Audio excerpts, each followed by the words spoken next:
Hello, everyone, and welcome back to the Care & Co podcast. We are joined here today by Nick Shah, Director of Operations at CareLineLive, investor and innovator. So, thank you for joining us. How are you? Delighted, winner. How are you today? Doing fantastic. It's a nice sunny day out there. The drive here was beautiful. Spring is in the air. Oh, yes. My favorite season, my birthday season. So, CareLineLive. Firstly, can you share a little bit about your background, Nick? Yeah, sure. So, as I'm sad to say, winner, I'm not as young as you are. Spent a few years. This is, I kept working for CareLineLive, I would say, has kind of been the third big stage of my working life. Mm-hmm. I started off my working career as a young man, building a business with two brothers that ended well. We worked together for about 15, 16 years. After that, I looked to start another business, but as part of that journey, became an angel investor, investing in early stage tech startups. And eventually that led to my current work position at CareLineLive. We can go into that a bit later if you'd like. Oh, of course. We definitely will be. How do you find it working with your brothers? Obviously, myself, partner with my brother as well. There's been a lot of talks about this. Should genuinely be challenges. I found it fantastic. What was your experience? Well, I actually think that I should have realized very early on that working with brothers is fine, but actually one of the reasons we eventually decided, it wasn't the only reason, and it wasn't possibly the main reason, to sell the business, was that we realized actually that there were three of us, had a very different vision of what the business should be doing and where it should be heading. And so actually, in the end, we realized we weren't all with a unique one vision. And that was one of the reasons that we decided that actually it was time to sell the business and go our separate ways. Working with my brothers was actually quite hard because we're quite different characters, all three of us, which obviously added to the business. We all had very different skills. We had our own areas of expertise in the business, which helped the business. But I think there wasn't a unity in purpose. So that was one of the reasons we actually sold the business. Yeah, which is one of the most important things to share. If you're going to grow in a company, then you do need to share the same vision for the trajectory forward. Absolutely. Yeah, absolutely. What was the business in? So we got into the business. It was just my older brother and I. We were completely greenfield young men. The business we were called paper merchants. It's basically distributors of what's called fine printing papers. A distribution business, essentially involving having a range of stock items, in our case, as I say, fine printing papers, and then distributing that to end users who would be using that paper. Not necessarily consumers, but businesses that would be buying that for end user purpose. Makes sense. So I like The Office, one of my favorite sitcoms. So you acquired a business in 1991. Was this the same business you acquired? Yes, that's right. So acquiring the business, I should tell you the story. So I come from a family that has been in generations of business. And I think my brother and I were motivated by the family history of being in business. And we decided that we would try and do the same. So we looked around to see what we could do. And our families had been in distribution-based businesses.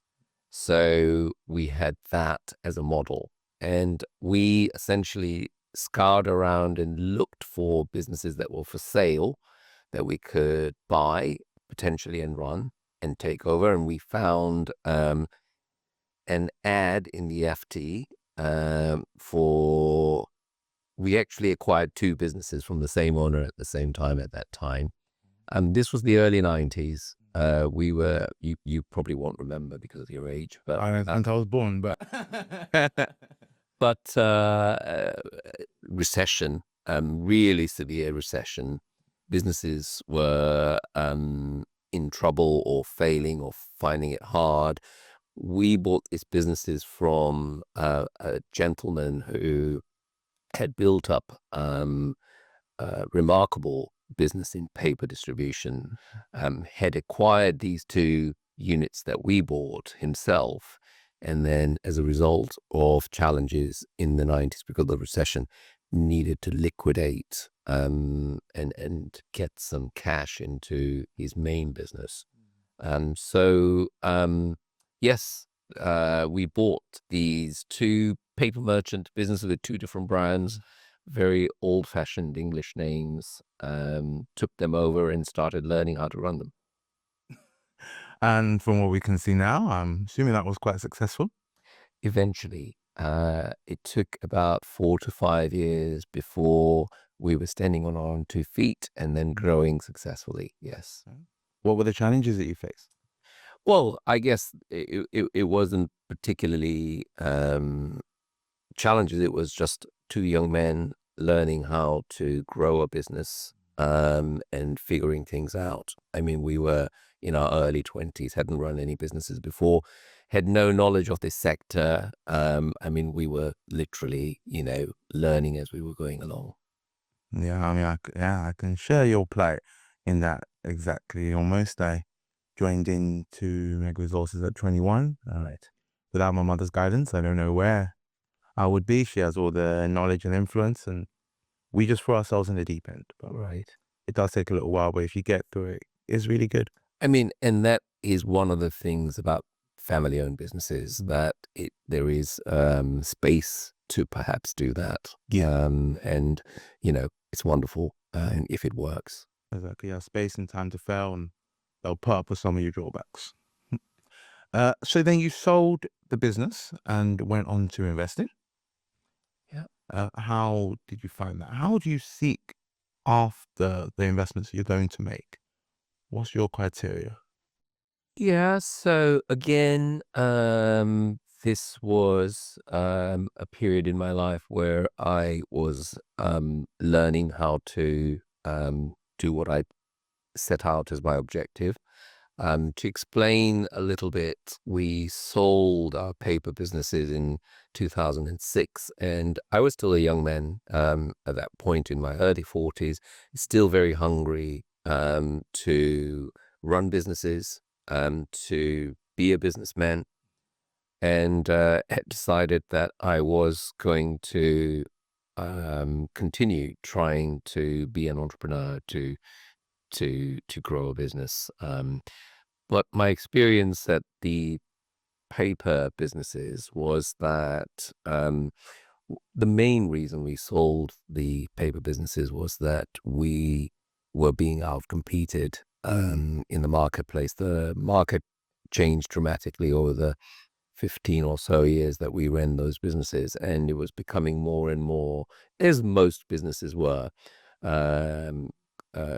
consolidated into bigger and bigger players, sort of the result of globalization.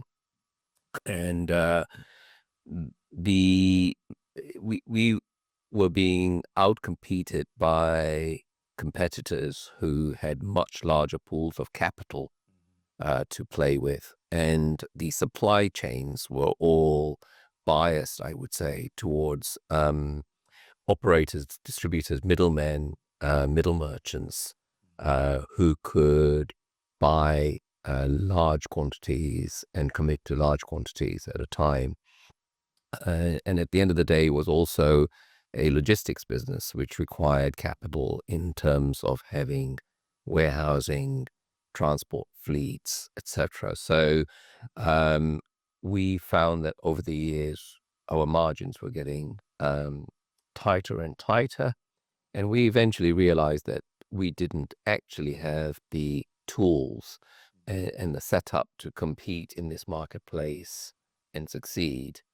So one of my thoughts from that experience was that actually, if you're going to run a business with perhaps not large capital behind you, that you would need to maybe have a business where there was some intellectual capital or some unique feature of the business which didn't need capital. And I've always been interested in technology. And I had seen, obviously, through the 90s and the early 2000s, how technology was developing and how businesses were growing up in that sector. And these businesses typically were businesses where intellectual capital was perhaps the most important thing. And so I wondered whether I would be able to build a business in that sector. But again, exactly the same thing as at the start of the first business, didn't really have first-hand experience in that sector. And so I was finding out ways to learn about where the opportunities lay and, what, if any, could be leveraged by me. And one of my ideas was to perhaps start looking at early stage tech businesses and seeing what they were by investing in them. And so your question was, how did I find them? Well, so I started joining networks that were individuals like myself trying to invest in early stage startups. So there were quite a few of them. It was actually Britain and the UK have developed these sort of networks really well. The early stage sector was doing well. The government actually, it was the Labour government, I believe, had Gordon Brown had been trying to stimulate that sector. So we had very favorable tax regimes called the Enterprise Investment Scheme, EIS for short. And so this sector was booming. There were many networks. I joined as many networks as I could, but there were one or two that became my primary places from where you had opportunities that came to you. These are founders and their teams looking for people to invest in them. And the networks would essentially be homes where they could go to find investors, and you kind of found these opportunities that way.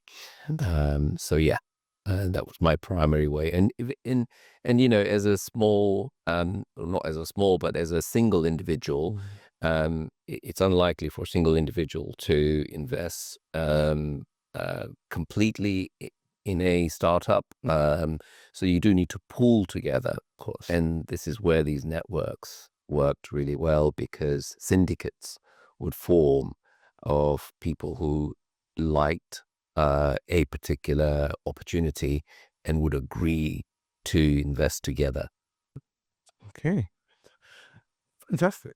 Other than CareLineLive, is there any other interesting companies you've invested in during your? Well, Winner,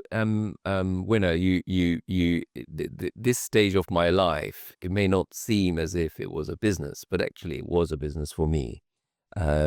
Very early as I started that, I had to form a business plan about what I was doing. Of course. And I had three kind of rules as I set out on that journey. Well, as Yep. context, first of all, what I'd like to say to you is that this is highly risky investments. The rule of thumb is that you lose most of your capital when you invest in early stage businesses. So the three kind of rules that I had were that I needed to know exactly how much capital I was going to invest in various opportunities, and then stick to that, because the chances were that you could lose all of that. The other thing was that it's not about a single win. Angel investing or venture capital investing is all about building a portfolio of investments. And you would hope that if you're investing wisely, that the portfolio return will eventually be the right one for you. So I had decided you had to decide about perhaps the minimum number of investments you would make so as to create an effective portfolio. So so there were quite a few investments I have made through. It was a 10-year journey. Oh, Yeah. yeah. Okay. And when did you eventually join CareLineLive? Yes, so actually that flows really nicely. My business plan, as I said, was to deploy a fixed sum of capital into a minimum number of opportunities, and I'd actually just come to the end of that just before my CareLineLive journey started. And when that had happened, when I had fully deployed the pot that I'd initially decided to invest in, I had to start looking for my next area of work. And at that point, I had decided that I wanted to go back and work in a company. And actually, CareLineLive came to me through my angel investment networks. One of my very good friends and colleagues, who was also an angel investor, had been an early investor in CareLineLive, and introduced me to CareLineLive when they were, excuse me, looking for more people, and I fitted the role that they were looking for, and that's how I joined CareLineLive. Yeah. Okay. And to move on to CareLineLive specifically, we are, I run a care company. We've been operating for about 14 years now, Megacare. We have tried a multitude of different systems, and we transitioned over to CareLineLive after we met at a health and care show. We saw the system. It was fantastic.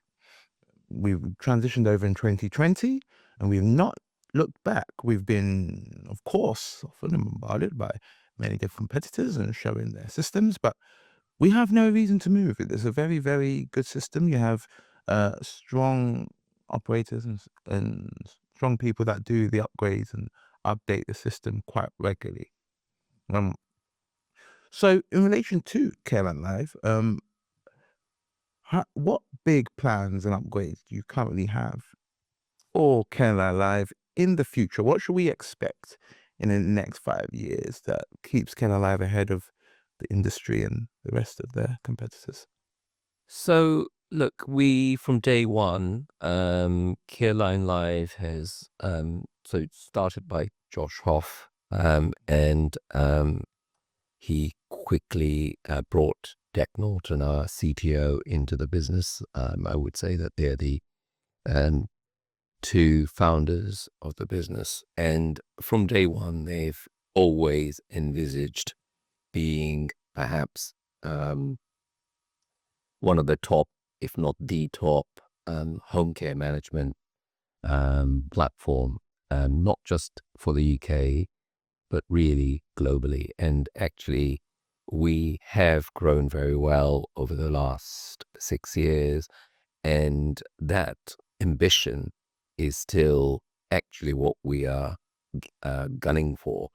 So although at the moment most of our business actually is still largely in the UK, we are going to try and slowly become a solution for home care providers in other regions of the world, and eventually absolutely become one of the global players in home care.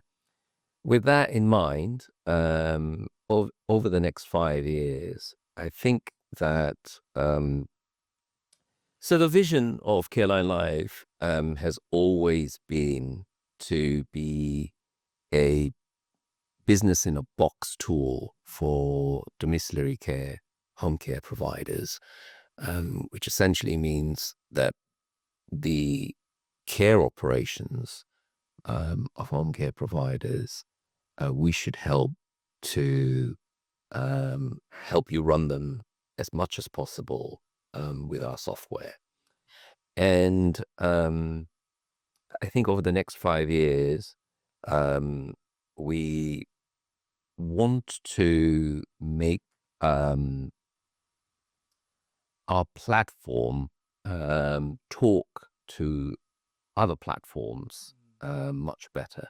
So you have more APIs. In the jargon, it's about interoperability.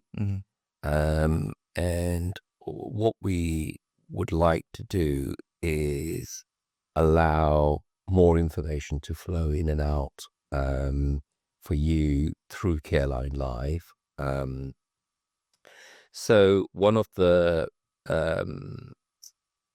perhaps whether even you as a very loyal and intense user of CareLineLive have not realized is that over the last couple of years, we have spent a lot of our development resource into becoming an assured supplier, a digital social care records assured supplier.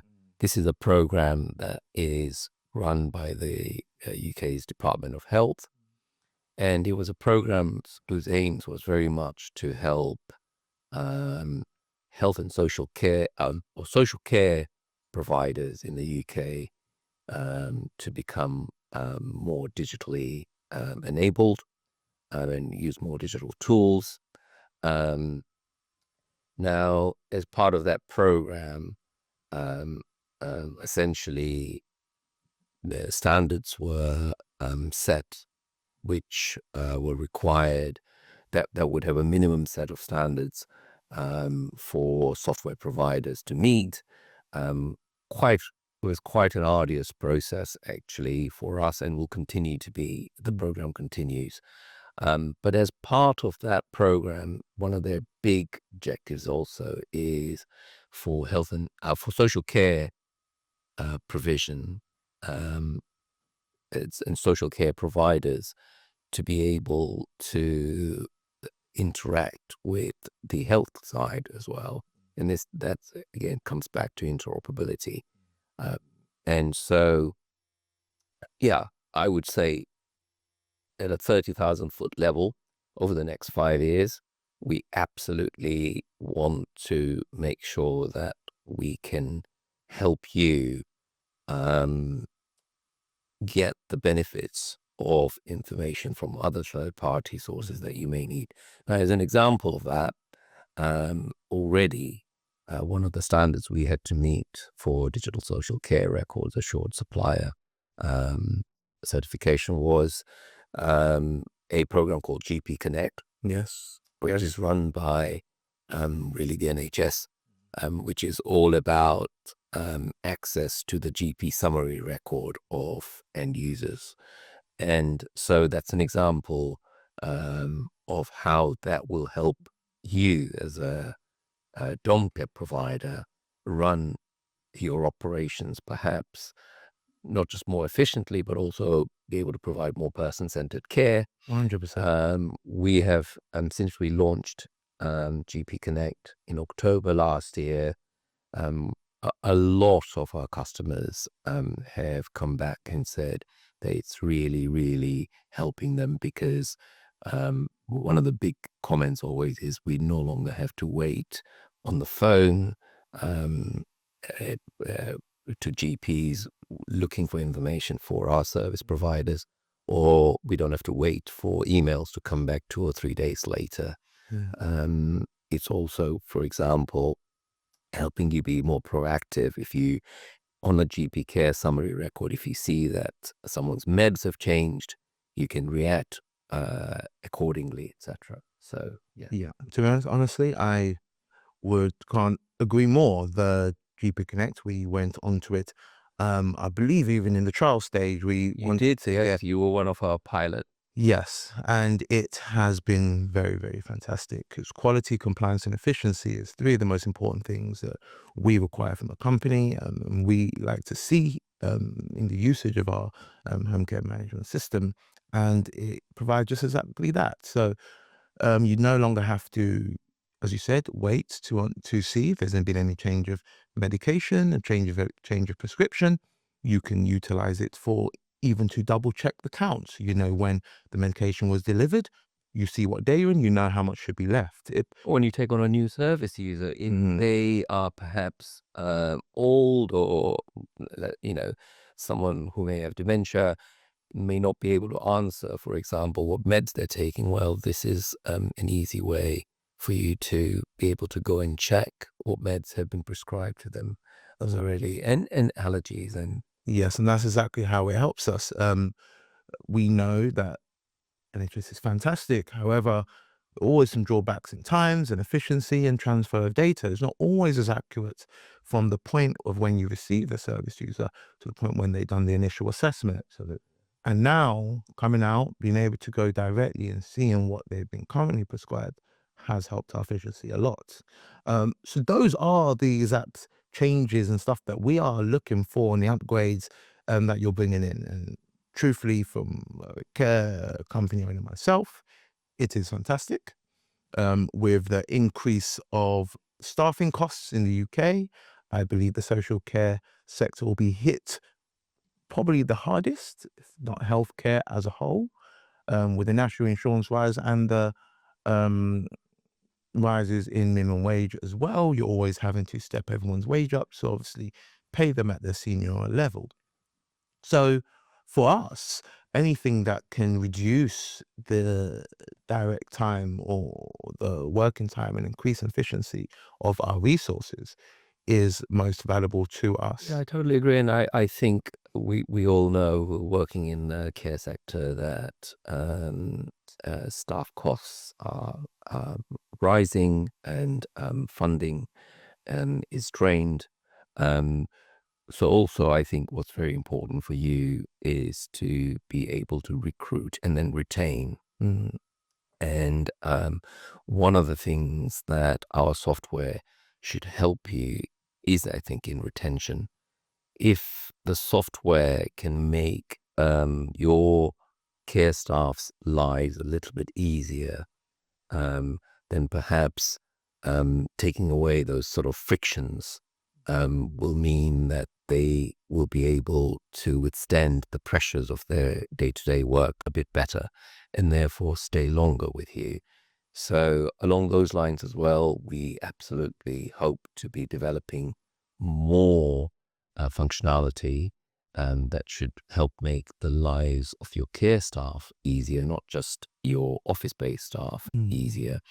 And so we have plans which we are currently labeling as this. This is just a working title, really, but we have plans to create functionality around what we call a carer portal, which is all about allowing your carers to be able to interact with your office admin staff through the mobile app that they are currently using to record their caregiving attendance and visits and records.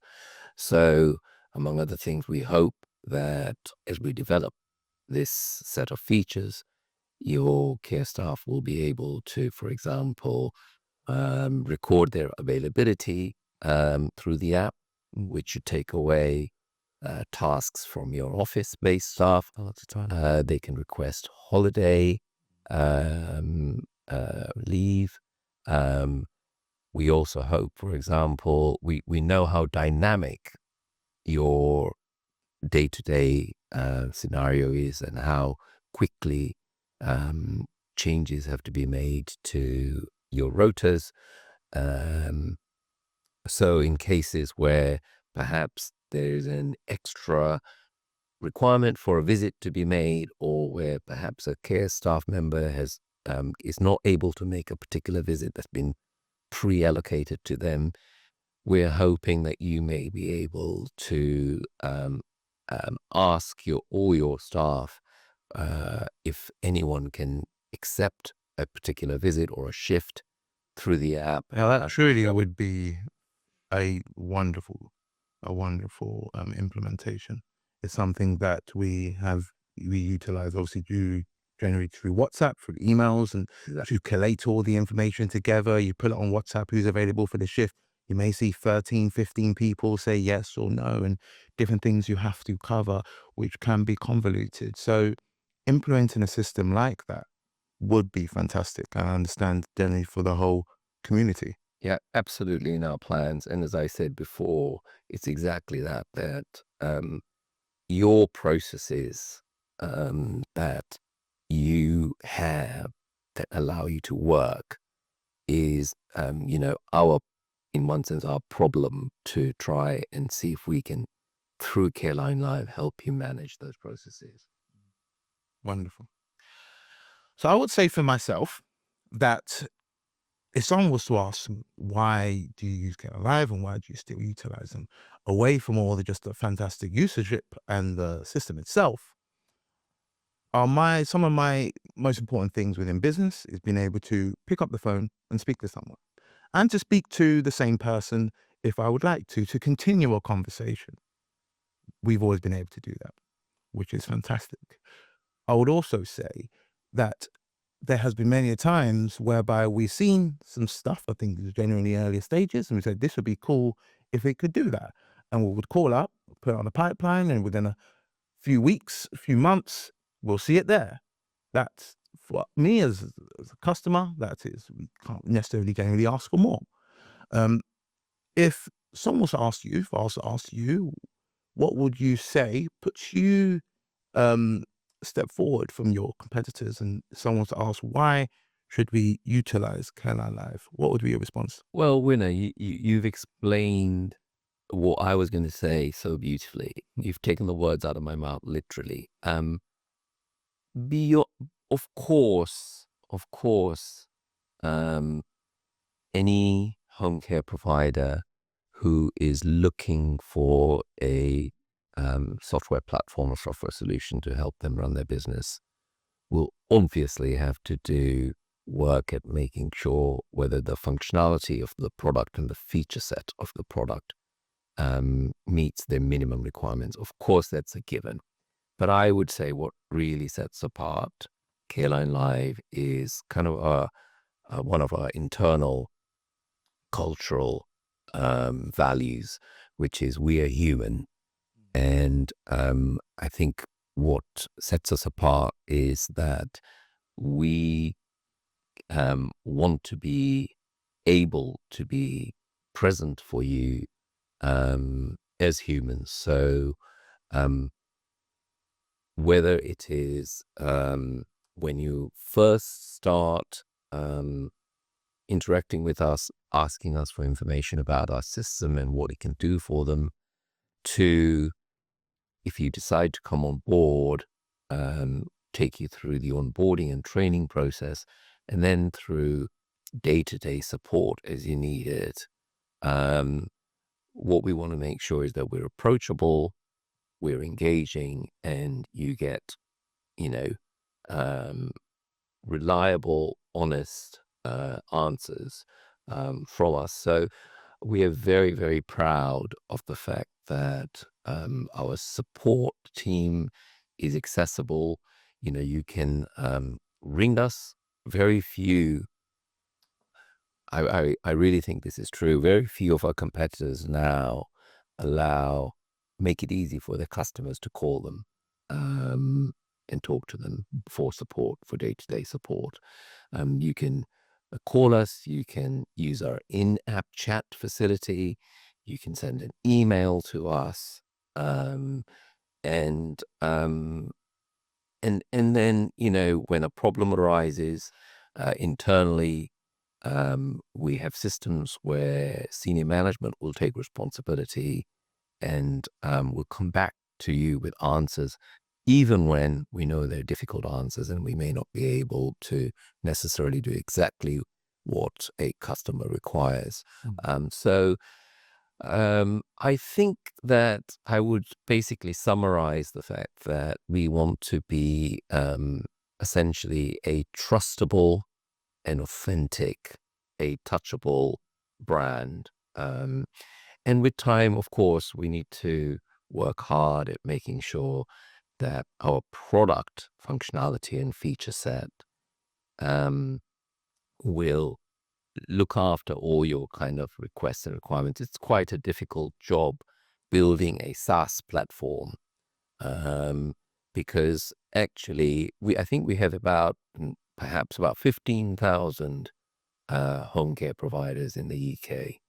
Now, of course, you will share common practices, but actually every provider has their nuanced way of working and everyone wants to do something slightly differently. Now, as a SaaS platform, it's not possible for us to be able to allow you to configure our platform to your exact requirement. The product would become really bloated and unusable. So we need to be able to create a product which is configurable to a certain extent, but doesn't become bloated. And, you know, there's a never-ending list of functionality that you can work on. So the challenge to us always is to prioritize work in new feature development that will perhaps meet the greatest needs, but also, you know, to build the plumbing of the software so that it can always build for the future better. So as I was saying before, the example of meeting the standards of digital social care records, a lot of the work we did, which required resources from our dev team, did not result in immediate functionality and features that you could touch and appreciate. But however, it allowed us to have a foundation level, which would allow us to then build other features that would you would feel and touch and get benefit from. So, but yeah, I think what really we would like to say to the dom care sector in terms of being a software provider for that is that we are human, trust us, and we will do what we say we're doing. Yes, I can generally attest to that. And not to put you on the spot, but do you have a timeline of when you expect the Carer Circle to be released? You mean the care portal? The Carer Portal, yes. No, I would, again, so going back to saying that we want to be transparent, we do want to be reliable, I would be lying if I said to you that I have a particular timeline that we will roll out the Carer Portal in. But certainly it is a program, a roadmap right now that is being looked at. You know, it starts with product design. One of the ways we built the product is almost solely through listening to customers and what they want, as opposed to us deciding this is what we think you will need. And so the process starts with collecting feed. Even if we have an idea, we have this idea right now that we've heard from many providers already that these are some of the things they want. So we say, okay, are we going to start a program to start developing these feature sets? And it will mean that our product managers will come out and talk to a few customers like yourselves and say, this is what we're thinking of doing. This is our initial ideas of what we'll develop. So it's quite a long process. But I think, as we started off earlier, over the next 5 years, you'll certainly be seeing these features coming through. Okay, wonderful. Now, we know that the dom care business is what's the word in terms of finances, is always tough for companies, and there's rocks and there's chops and changes, and it changes generally every year and hugely dependent on who we have in government. How do you approach your pricing strategy to ensure that it's feasible for domiciliary care companies? Sure, it's a very good question. So first of all, we have decided to make our pricing um, very easy to understand and simple. Essentially, we've decided not to try and have multiple packages or multiple feature sets that And those have had buy and as add-ons. When you buy CareLineLive, you will buy the full product, or you'll benefit from the functionality of the full product for what your monthly fee will be, and not just what the product is at the time you buy it, but any future add-ons that we roll out, you will instantly get. I mean, that's obviously the beauty of SaaS software, is that we're continually developing new features, and we'll roll them out, and you will instantly get benefit from that. So first of all, it's simplicity. As you know, that our pricing is based on the number of care staff that use our mobile app. The reason we've decided that we would use that model is because actually most of our operating costs of running the software and hosting the software is based on essentially the amount of data that's flowing from the field, from your carers back to the servers, and back again. And the more data that needs to go back and forth, we need more resources on the server end. And so there is a correlation between the number of users that are using the mobile app and our costs. So, and the third thing I want to say is that we're transparent about costs. You can go onto our website today and you will get our standard list of pricing. And I think that we are currently, for the feature set that we provide, an affordable solution, meaning we're certainly not, of the monthly fees that most providers will pay for us will be much less than, I think, some of the brands that we compete against. Yeah. But yeah, I think in terms of pricing strategy, we want you as a customer to know why you're being charged what you're being charged, for you to be able to predict what you will be billed for every month, um, and and affordable. Yeah. Yeah. And I can't disagree with any of your points there, being a user myself. So now you've been a leader for many, many years. Um, Looking back at your career, what leadership lessons would you say have stood the test of time for you? I think many business people will say what I'm going to say, which is that most successful businesses are really about building teams that are coherent, work well together, and so I think I've learned time and time again that your business will succeed if you build the right team that work well together, that are coherent. So you as a leader have to not only have the right set of values that you want to make sure that your people are going to accept and follow and promote, um, and Also work hard at making sure that you are recruiting people that fundamentally accept the values that you want to be flowing in the business. I think that if you build a talented team, then most businesses will actually succeed. So I think that's the number one thing, that most businesses that are successful are all about people that work well together. Yeah. Yeah. Okay, Nick. So, when you're not innovating, investing, or directing operations, how do you spend your time?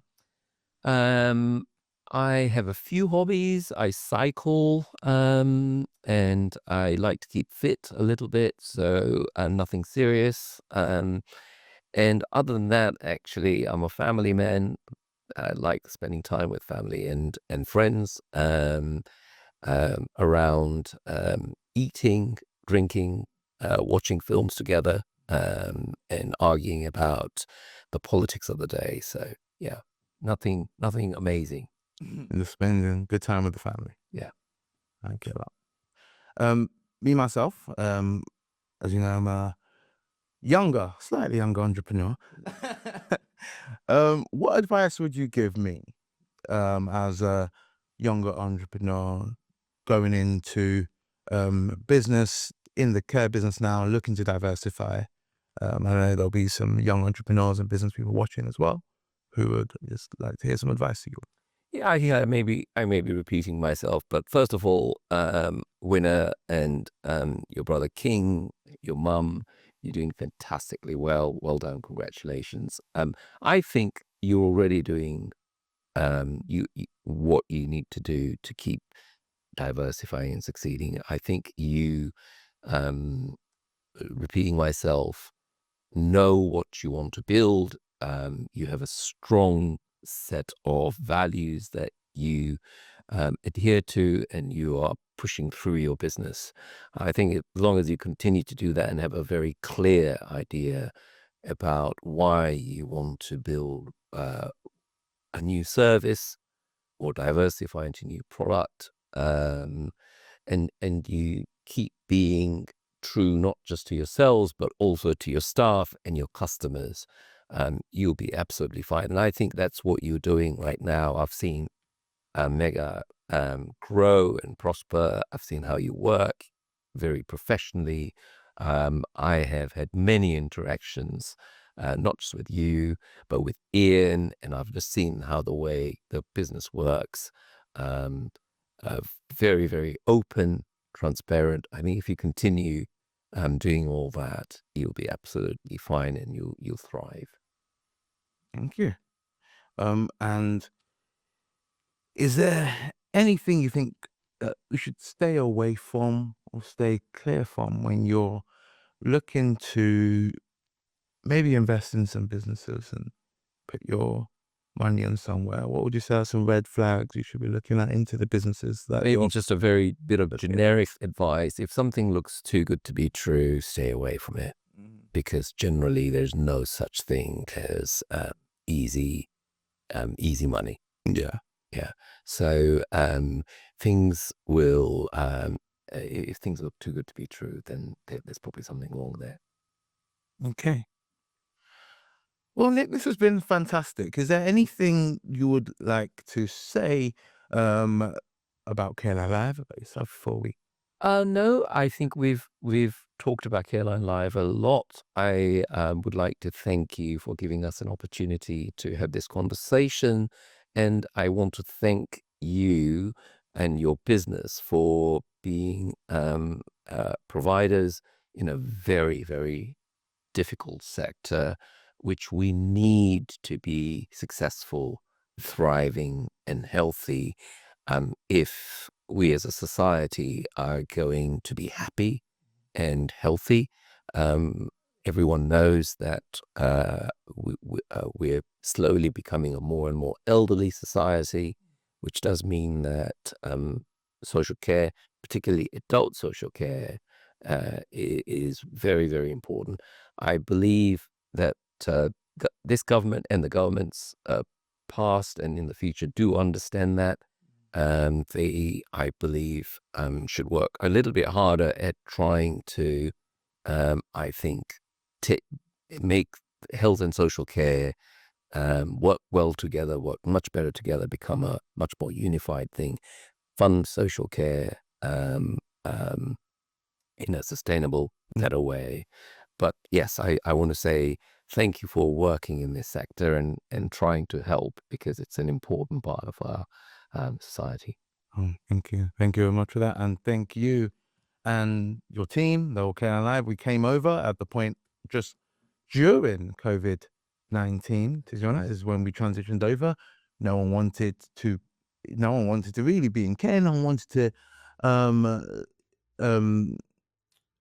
people wanted to reduce the amount of contact time we had as much as possible, and to automate our processes and get things online and get things fluid and get things, information traveling between the home and the office when everyone is working from home and you can't go into the houses and pick up care plans and medication and update things as quickly. And the transition from where we were before, when we moved on to CareLineLive, you allowed us to be able to do that, and we did it very successfully. And now we are 99% on the cloud, and it's helped our business and operations monumentally. So thank you as well, Very good to hear. and thank you for listening and updating and taking on our suggestions on board. And Our pleasure. Our pleasure. So thank you very much, Nick. This has been a wonderful conversation, and thank you all for listening to the Care & Co podcast.